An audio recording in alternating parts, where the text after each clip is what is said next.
Bismillahirrahmanirrahim. Assalamualaikum warahmatullahi wabarakatuh. Alhamdulillah wassalatu wassalamu ala Rasulillah wa ala alihi wa sahbihi wa man wala. Wa la hawla wa la quwwata illa billah. Qala rabbi shrah li sadri wa yassir li amri wahlul 'uqdatam min lisani yafqahu qawli, amma ba'd.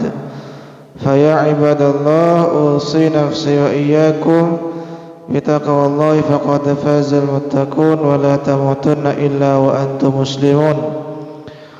Qala ta'ala ya ayyuhalladzina amanu taqullaha wa qulu qawlan sadida yuslih lakum a'malakum wa yaghfir lakum dhunubakum wa may yuti'illaha wa rasulahu faqad faza fawzan 'azima.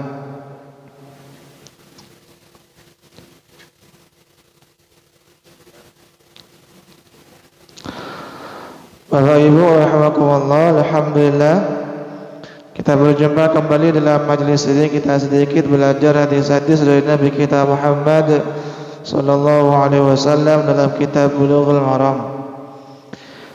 Dan pada kesempatan kali ini kita masih seputar hadis-hadis yang berkaitan dengan doa. Hadisnya sudah kami cantumkan di buletin edisi yang ke-29. Kami kasih judul hadis yang akan kita bahas ini dengan adab berdoa memilih waktu mustajab, bagian 1. Jadi insyaallah kita akan bagi topik ini ke dalam beberapa bagian, Bapak Ibu. Ini bagian yang pertama, sesi gitu ya. Sesi yang pertama insyaallah ada beberapa 3 sesi berkaitan dengan etika berdoa kepada Allah Subhanahu wa taala. Kita bacakan hadisnya, Bapak Ibu rahimakumullah. Nabi kita Muhammad sallallahu alaihi wasallam bersabda, "Ad-du'a bainal adzan wal iqamah la yuraddu." Dalam riwayat yang lain, inna du'a la yuraddu bainal adzan wal iqamah fad'u. Sesungguhnya doa yang tidak tertolak adalah doa antara azan dan iqamah. Fad'u, maka berdoalah di waktu tersebut, kata Nabi. Jadi Bapak Ibu rahimakumullah, sangat jelas sekali bahwa Nabi kita Muhammad sallallahu alaihi wasallam memberikan mengajarkan kepada kita salah satu waktu yang mustajab, potensial doa-doa kita diijabah oleh Allah Subhanahu wa taala, yaitu saat atau waktu antara azan dan iqamah. Di antara waktu azan yang sampai iqamah ini waktu yang cukup singkat sebetulnya. Ternyata kata Nabi kita sallallahu alaihi wasallam, waktu yang relatif singkat antara azan dan iqamah itu alangkah baiknya digunakan untuk memanjatkan doa-doa kepada Allah Subhanahu wa taala. Ya mungkin 10 menit gitu ya. Atau bahkan kalau subuh sekarang cukup panjang gitu, atau maghrib juga cukup panjang, antara azan dan iqamah 10 sampai 15 menit mungkin kita pakai untuk salat rawatib. Setelah itu juga kita menggunakan waktu antara azan dan iqamah dengan memperbanyak doa-doa kepada Allah Subhanahu wa taala.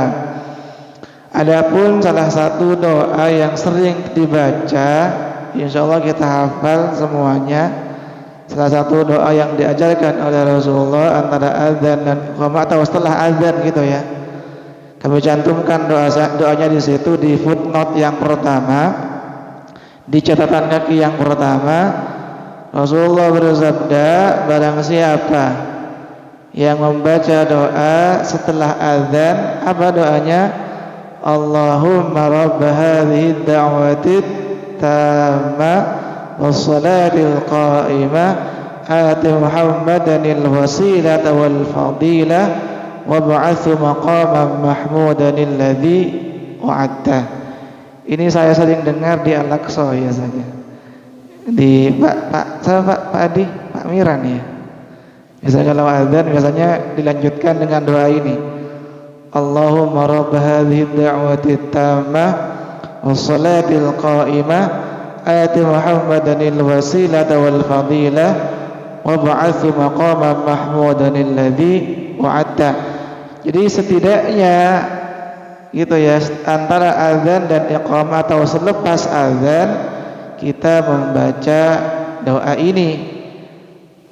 Nabi melanjutkan, barang siapa yang membaca doa ini setelah azan, kata Rasulullah, wajabat lahu syafa'ati yaumal qiyamah, wa kama qala Rasulullah, maka orang tersebut akan mendapatkan syafaatku kelak di hari kiamat. Bayangkan doa yang cukup singkat yang diajarkan oleh Rasulullah dibaca setelah azan atau antara azan dan iqamah, fadilahnya luar biasa, akan mendapatkan syafaat Nabi kita Muhammad sallallahu alaihi wasallam, dan syafaat beliaulah sebetulnya yang nanti kita tunggu-tunggu kelak di akhirat. Syafaat ditolong oleh Rasulullah sallallahu alaihi wasallam, tentunya atas izin dari Allah Subhanahu wa taala. Adapun kita bisa memanjatkan doa-doa yang lain selain itu, Bapak Ibu. Gitu ya, antara azan dan iqamah. Ini jarang sebetulnya kita praktekkan ya, sebetulnya. Jarang.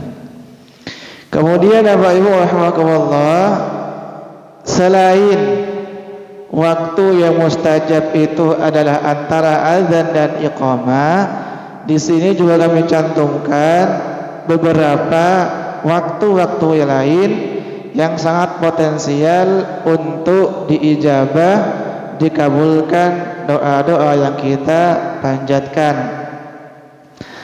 Yang pertama, tentunya selain antara azan dan iqamah, waktu sahur. Ini juga waktu istijabah. Ini sudah sering disampaikan oleh banyak ustadz, para guru, para dai dan seterusnya, bahwa waktu sahur sepertiga malam terakhir itu merupakan waktu mustajab untuk berdoa kepada Allah Subhanahu wa taala, karena pada waktu itu, waktu tersebut, Allah Subhanahu wa taala turun ke langit dunia, kata Rasulullah, untuk memanggil-manggil hambanya. Untuk apa? Mengabulkan permohonan-permohonan dan doa-doa, termasuk mengampuni dosa-dosa orang yang beristighfar kepada Allah Subhanahu wa taala. Kalau sepertiga malam terakhir itu berjam berapa kira-kira Bapak Ibu ya? Misalkan subuh jam 4, katakanlah mungkin jam 2, mungkin ya, jam 2 ke bawah gitu ya, sampai subuh atau bahkan jam 1. Itu sepertiga malam terakhir kita bangun beribadah kepada Allah, termasuk beristighfar, dan tidak lupa memperbanyak doa-doa. Bangun malam diisi dengan ibadah, diselingi nonton bola ya nggak apa-apa gitu. Mungkin pas ada jadwal bola nggak apa-apa juga. Setelah itu sholat, baca Quran, istighfar, dan memperbanyak doa-doa kepada Allah Subhanahu wa taala. Sebagaimana sabda Nabi kita, atau sebagaimana hadis dari Rasulullah sallallahu alaihi wasallam, kata Nabi, yanzilu rabbuna tabaraka wa ta'ala ila sama'id dunya. Tuhanku Allah tabaraka wa ta'ala turun ke langit dunia setiap malam di sepertiga malam terakhir. Kemudian Allah berfirman berkata, hal min da'in fastajibalah. Adakah di antara hambaku yang akan berdoa, yang berdoa kepadaku, niscaya akan aku kabulkan. Adakah yang ingin meminta kepadaku, akan aku berikan. Dan adakah yang ingin beristighfar kepadaku, niscaya akan aku ampuni. Itu Allah tiap malam manggil-manggil, katakanlah seperti itu ya, di sepertiga malam terakhir, nelpon kalau bahasa sekarang, manggil. Tapi mungkin ada di antara umat manusia panggilan Allah, teleponnya Allah gak dibalas gitu ya, di reject malah. Siapa nih gitu ya, nelpon tiap malam. Tapi alhamdulillah, insyaallah panggilan Allah tiap malam kita penuhi, kita angkat, kita angkat panggilan dari Allah Subhanahu wa taala. Bangun, ambil wudu, salat, ngaji, istighfar, dan memperbanyak doa. Walaupun sepertiga malam terakhir itu Bapak Ibu, waktu sahur itu kan lebih sempit sebetulnya ya. Jadi waktu sahur itu ya katakanlah setengah jam sebelum subuh. Itu waktu-waktu mustajab. Misalkan sekarang subuh jam 4 kurang seperempat, ya nggak apa-apa kita bangun jam setengah 4, ya masih bisa itu. Katakanlah 15 menit sebelum subuh, wudu 2 menit, masih ada sisa waktu 13 menit untuk sholat 2 rakaat, kemudian berdoa.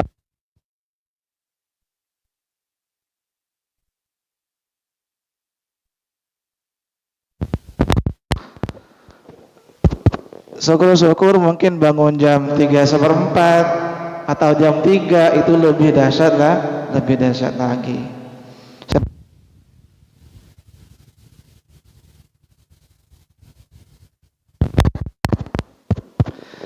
Tapi kalau memang tidak bisa, Bapak Ibu rahimakumullah, ya 1/4 sebelum subuh, insyaallah itu masih sangat bisa untuk bangun. Tapi ini subuh makin maju soalnya. Kalau kemarin ketika subuh jam 4:20 enak gitu ya, masih santai kita. Karena sekarang subuh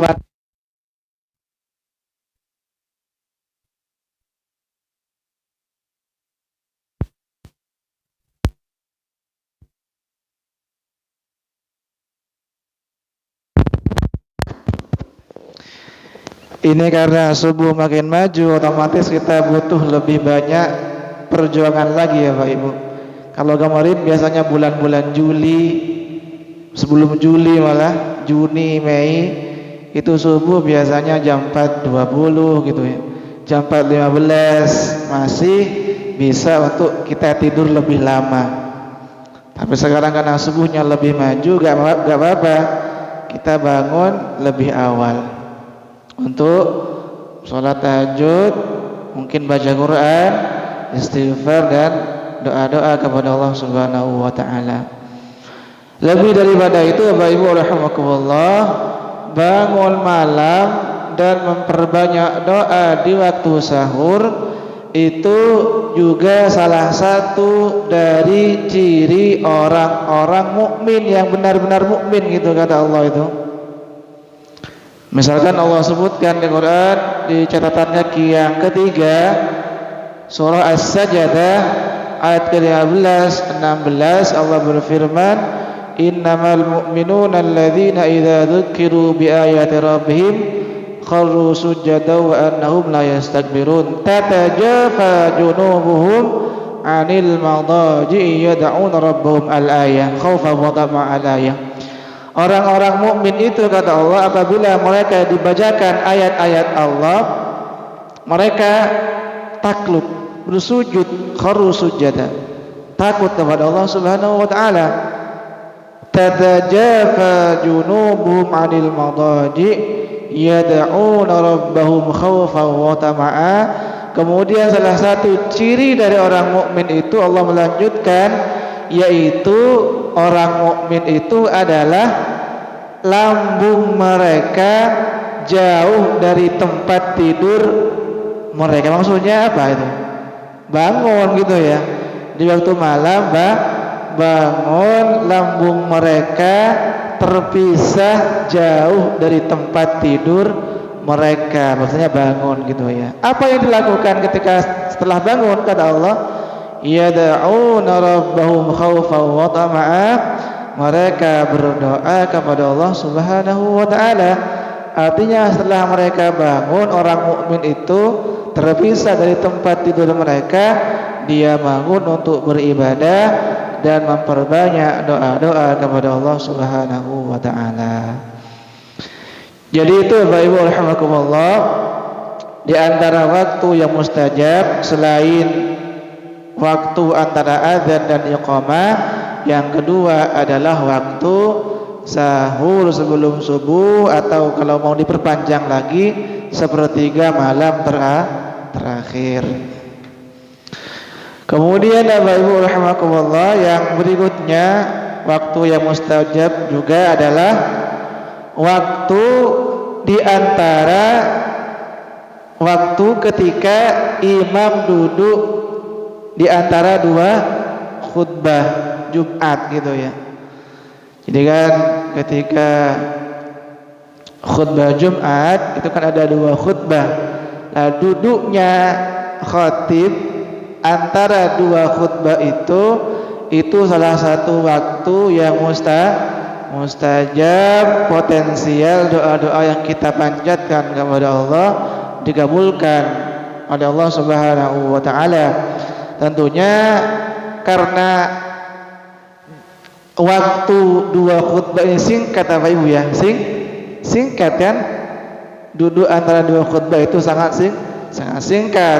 Makanya doa yang bisa kita panjatkan sebaiknya juga doa yang singkat tapi mengena gitu ya.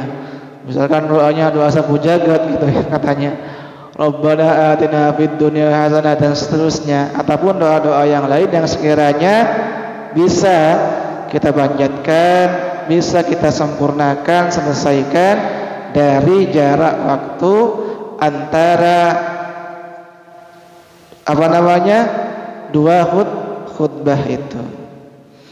Makanya kata Rasulullah sallallahu alaihi wasallam di footnote yang keempat, Nabi bersabda, hiya ma baina ay yajlisal imam ila an tuqdas shalah.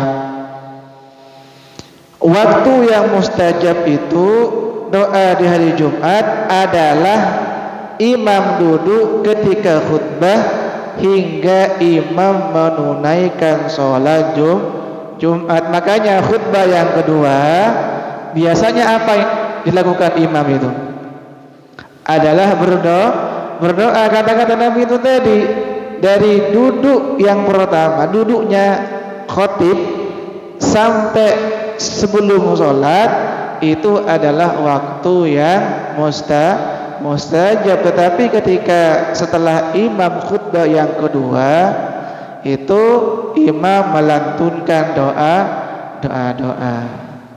Kenapa? Karena itu adalah waktu yang mustajab. Kemudian Bapak Ibu rahimakumullah, mungkin ada yang bertanya, kan ketika khutbah itu dilarang orang untuk berbicara gitu ya. Makanya kalau kita Jumatan biasanya kan ada di sebagian masjid kan biasanya kan mengucapkan wa idza sa'idal khatibu 'alal mimbar misalkan fala yatakallamanna ahadukum wa may yatakallam faqad lagha misalkan wa man lagha fala jum'atala misalkan. Kan ketika khutbah itu para hadirin, para jemaah dilarang untuk berbicara. Kata Rasulullah sallallahu alaihi wasallam, "Idza qulta li sahibika yaumal jum'ati ansit wal imamu yakhthubu faqad laghaut." Kata Rasulullah, jika engkau berkata kepada sahabatmu, kepada temanmu, diamlah, khatib sedang berkhutbah. Jadi ada orang berbicara pas khatib sedang berkhutbah. Orang yang seperti itu kata Nabi apa? Sia-sia. Yang mungkin tetap sah Jumatnya, tetapi kata para ulama pahalanya boleh jadi tidak ada. Dia sekedar melakukan kewajiban sholat Jumat, tetapi pahala Jumatnya boleh jadi hangus. Kenapa? Karena dia berbicara ketika khatib sedang berkhutbah. Adapun berdoa di sela-sela khutbah ketika imam itu duduk di antara dua khutbah itu tidak termasuk karena Nabi menyamakan ketika khatib sedang berkhutbah duduk di antara dua khutbah tidak termasuk. Artinya tetap disunahkan para jamaah berdoa ketika imam itu duduk di antara dua khutbah, walaupun tetap doanya doa yang singkat dan diucapkan dengan nada yang lirih mungkin ya, tidak teriak-teriak, tidak berlebihan. Itu yang kedua, Bapak Ibu rahimakumullah, waktu antara dua khutbah itu juga mustajab. Kemudian yang berikutnya, ini masih hari Jumat juga, adalah hari Jumat ba'da asar sampai maghrib. Ini juga masyhur kita dengar, sering kita dengar dari banyak ustadz bahwa waktu antara asar sampai maghrib itu termasuk waktu yang mustajab. Kalau tadi yang kedua gitu ya, antara dua khutbah mungkin ibu-ibu nggak bisa ikut, tapi antara jarak waktu asar sampai maghrib ini semuanya bisa, bapak-bapak ya ibu-ibu juga bisa memanfaatkan waktu ini ba'da asar sampai maghrib, memperbanyak doa. Dan memang diwanti-wanti oleh Nabi kita Muhammad sallallahu alaihi wasallam untuk memperbanyak doa di waktu tersebut, asar sampai maghrib di hari Jumat. Kata Rasulullah sallallahu alaihi wasallam, carilah waktu tersebut waktu yang mustajab, yaitu di waktu akhir setelah sholat asar di hari Jumat. Walaupun sebetulnya Bapak Ibu rahimakumullah, hari Jumat sendiri itu sudah hari yang sangat-sangat spesial gitu ya. Sayyidul Ayyam katanya. Apa saudara? Sayyidul Ayyam itu tuannya hari gitu ya. Jadi kalau 12 bulan, hari yang paling bulan yang paling utama adalah bulan Ramadan. Adapun hari yang paling utama adalah hari Jumat. Tetapi ada momen yang lebih dahsyat lagi, yaitu jarak antara asar dan maghrib. Tetapi ada yang lebih mantap lagi, duduknya apa? Waktu antara dua khutbah.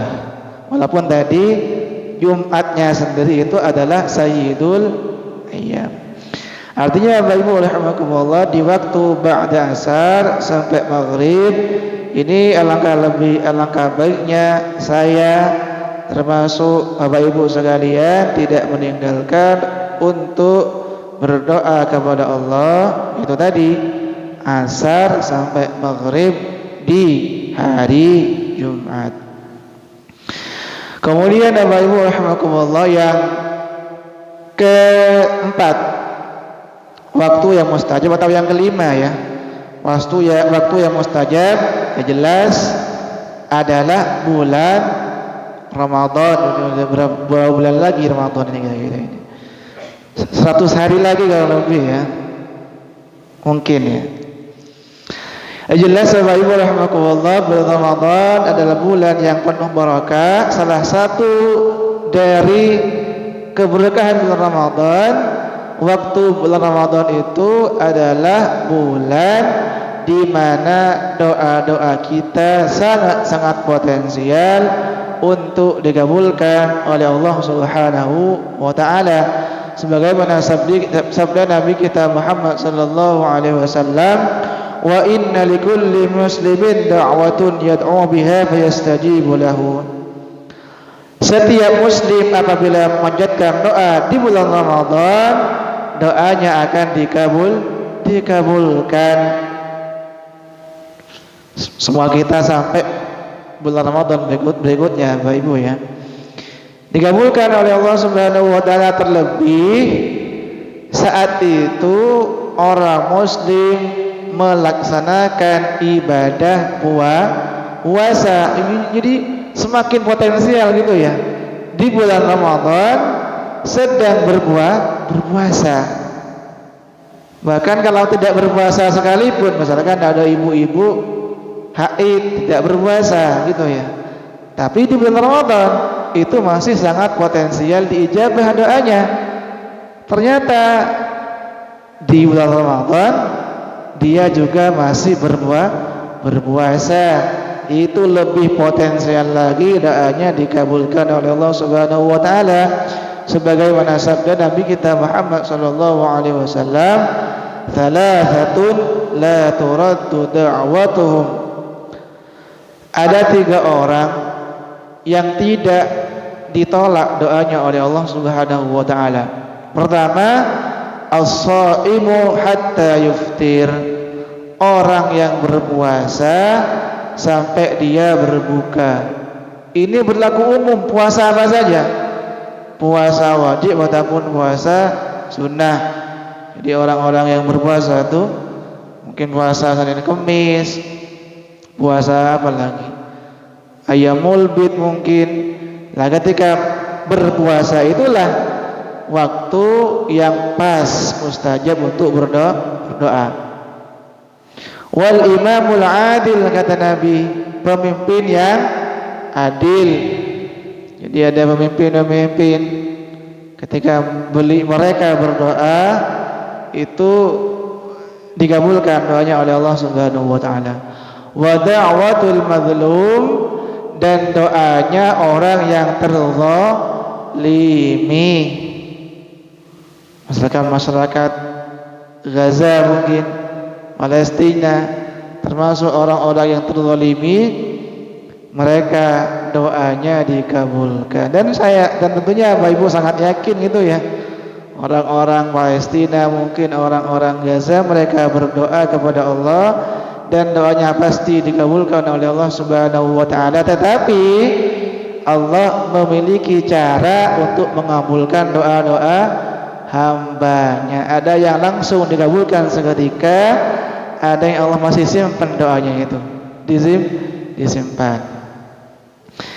Jadi orang yang berpuasa, pemimpin yang adil, dan orang yang terzalimi, itu ketika mereka berdoa sangat-sangat potensial doa mereka dikabulkan oleh Allah Subhanahu wa taala.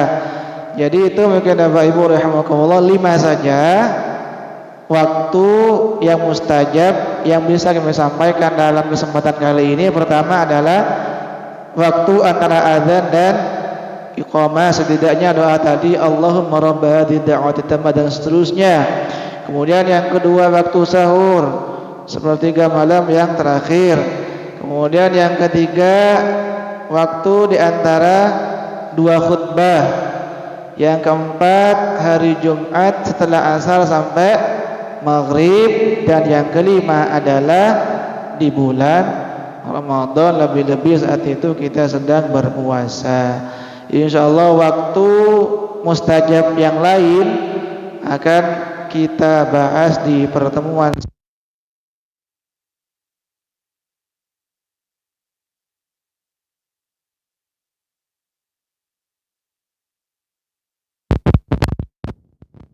waktu yang lain kan masih banyak Bapak Ibu ya, misalkan waktu safar gitu ya, ataupun waktu ketika dalam keadaan kepepet gitu dan lain semacamnya. Banyak waktu ketika sujud, nah itu juga masih banyak waktu-waktu mustajab yang lain. Insyaallah kita akan bahas di pertemuan yang akan datang.